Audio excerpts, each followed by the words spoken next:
ఆంజనేయ స్వామిని జగన్నాథుడు బంగారు గొలుసుతో ఎందుకు బంధించాడో మీకు తెలుసా?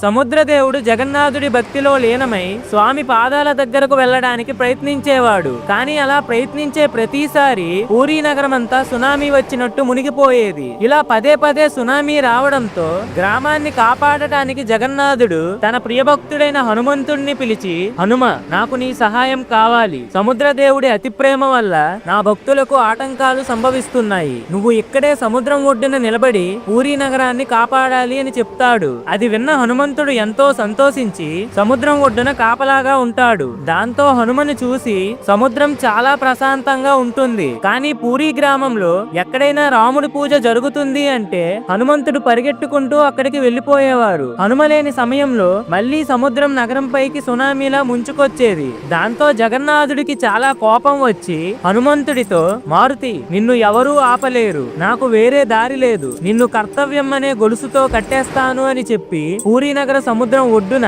ఆంజనేయ స్వామిని జగన్నాథుడు బంగారు గొలుసుతో కట్టేస్తారు. ఆ ప్రదేశంలోనే బేడి హనుమంతుడి గుడిని కట్టించారు. ఆ గుడిలో ఇప్పటికీ బంగారు గొలుసుతో కట్టేసిన హనుమంతుడి విగ్రహం ఉంటుంది. అక్కడే ఉంటూ పూరీ నగరాన్ని సముద్రుడి నుండి కాపాడుతూ ఉన్నారు. ఫ్రెండ్స్, జై హనుమాన్ అని కామెంట్ చేయండి.